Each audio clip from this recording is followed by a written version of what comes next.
Menggeliat, nilai tembaga makin ngeri, tapi jangan senang dulu. Harga tembaga dunia tergelincir karena aksi ambil untung investor setelah naik 9% dari harga terendah dalam 2 minggu dan menyentuh level tertinggi sejak Juni 2021.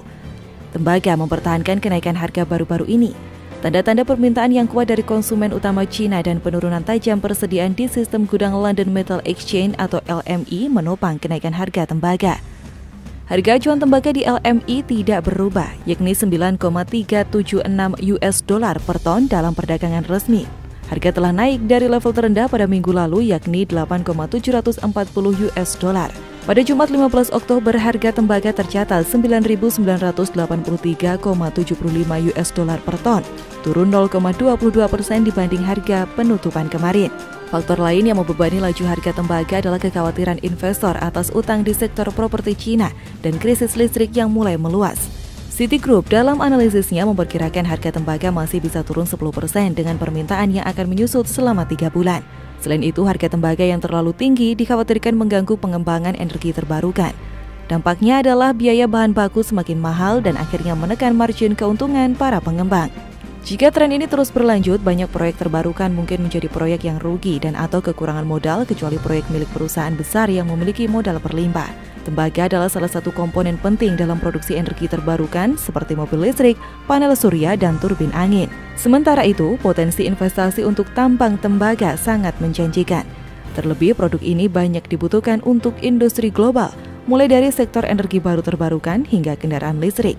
Ketua Umum Indonesian Mining and Energy Forum atau IMEF Singgih Widakdo menilai komoditas pasar global tembaga salah satunya dimanfaatkan untuk kendaraan listrik. Namun saat ini pemanfaatannya lebih dominan untuk perlengkapan produk elektronik dan konstruksi bangunan. Dengan perkembangan kendaraan listrik yang semakin pesat, maka peran tembaga akan meningkat ke depannya. Meski begitu, harus diakui, komoditas ini berbeda dengan nikel di mana Indonesia memiliki cadangan terbesar di dunia. Jika kembali melihat prospek ke depan, investasi tambang tembaga masih cukup menjanjikan. Selain ada 5 IUP eksplorasi, Indonesia telah memiliki 24 perusahaan yang terdiri dari IUP, IUPK, dan KK. Produksi tembaga Indonesia porsinya hanya 3% dari total produksi dunia.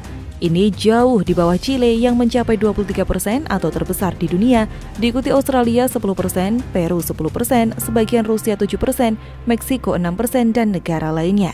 Meskipun Indonesia menempati peringkat ke-7 dunia untuk cadangan tembaga, untuk produksi tembaga, produksi Indonesia sebesar 20,31 juta ton pada 2019 atau menjadi urutan nomor 11 di bawah Chile yang mencapai 5,6 juta, Peru 2,4 juta, dan Tiongkok 1,6 juta.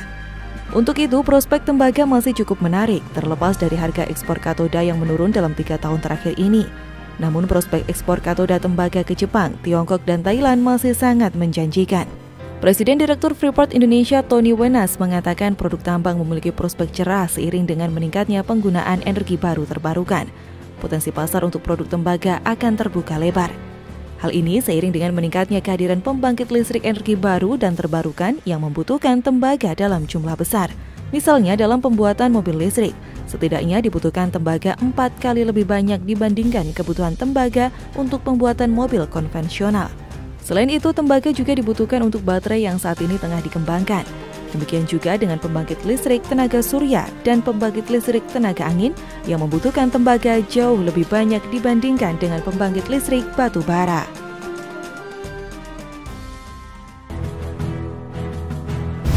Ekspor melesat, RI genjot perdagangan dengan Amerika Latin hingga Karibia.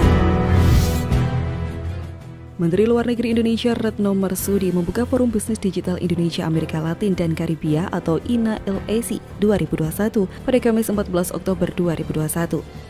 Hal itu dilakukan untuk memperkuat hubungan dagang dan investasi antara kedua wilayah yang masih perlu dioptimalkan. Dalam forum tersebut, Menlu mengatakan bahwa sejauh ini arah perdagangan antara Indonesia dan wilayah Amerika Latin dan Karibia menunjukkan tren positif. Maka perlu ada perkuatan hubungan dagang agar dapat memberi keuntungan kepada kedua pihak. Menurut Retno, perjalanan bisnis merupakan salah satu cara untuk menghubungkan kembali dan memperkuat hubungan ekonomi antara Indonesia dan Amerika Latin serta Karibia. Retno bahkan mengusulkan dalam jangka panjang fasilitas koridor perjalanan tersebut juga bisa diperluas untuk tujuan wisata. Sehingga tidak hanya perjalanan bisnis saja yang kembali difasilitasi, namun juga perjalanan wisata. Hal tersebut bisa tercapai apabila Indonesia dan Amerika Latin serta Karibia memiliki kesamaan standar dalam sertifikasi vaksin. Retno Marsudi mengungkapkan setelah sempat tersendat lantaran adanya pandemi COVID-19, Indonesia kini bersiap membuka kembali pintu perdagangan dengan Amerika Latin dan Karibia. Pada tahun ini, perdagangan menembus 8,25 miliar US dollar, meningkat 6,45% dari 7,75 miliar US dollar pada 2019. Hal ini memberikan momentum untuk memperluas pemulihan ekonomi dan menghidupkan kembali ekonomi. Selain Menlu, Menteri Perdagangan Muhammad Lutfi juga ikut memberikan pandangannya dalam kegiatan itu. Ia memamerkan peningkatan ekspor RI ke negara-negara itu yang meningkat di atas 50%. Pada tahun 2021, ekspor RI ke Amerika Latin dan Karibia mencapai 1,7 miliar US dollar, menunjukkan pertumbuhan lebih dari 54% dibandingkan periode yang sama tahun lalu. Muhammad Lutfi mengajak regional Amerika Latin Karibia untuk kembali memacu geliat ekspor dan impor dengan Indonesia. Menurutnya, aktivitas perdagangan antara keduanya masih belum signifikan dan dapat dikembangkan di berbagai sektor industri. Lutfi juga menambahkan bahwa sejauh ini Indonesia hanya menjadi 0,5% pangsa pasar negara-negara Latin itu. Market share Indonesia yang datang dari impor LAC hanya 0,5%. Bahkan di ASEAN ini di bawah Malaysia, Singapura, Thailand, dan Vietnam. Lutfi melanjutkan kerjasama antara Indonesia dan LAC sangatlah potensial. Melihat dari lingkup ekonomi yang mirip, yakni pertanian dan pertambangan, ia percaya bahwa kerjasama yang konstruktif dan komprehensif dapat dilakukan. Lingkup ekonomi pun saling melengkapi satu sama lain, ada banyak sektor yang memungkinkan untuk dikolaborasikan, seperti suplai produk pertanian, sumber daya alam, produk manufaktur, dan layanan lainnya. Arah perdagangan antara Indonesia dan wilayah Amerika Latin serta Karibia menunjukkan tren positif. Dalam hal ini, Lutfi juga memaparkan data pertumbuhan positif dari perdagangan yang selama ini telah dijalin oleh Indonesia dan LAC. Kemendak mencatat ekspor dari Indonesia ke LAC mencapai 1,7 miliar US dollar hingga kuartal 3 2021, yang mana memicu pertumbuhan signifikan sebesar 54,8% dari periode yang sama di 2020. Selain ekspor, impor dari regional LAC juga menunjukkan pertumbuhan positif sebesar 4,17% year on year. Ini menjadi tanda positif dan bisa terus meningkat. Sekarang Indonesia hanya memiliki satu strategi perdagangan, yaitu dengan Chile. Maka dari itu, pihaknya ingin mengekspansi kerjasama perdagangan dengan negara lainnya. Lutfi menginginkan kerjasama antara Indonesia dan LAC berjalan baik meski harus terpisah geografi. Dengan bantuan digitalisasi yang kian canggih, ia percaya bahwa aktivitas ekspor-impor kedua regional bisa terus dioptimalkan.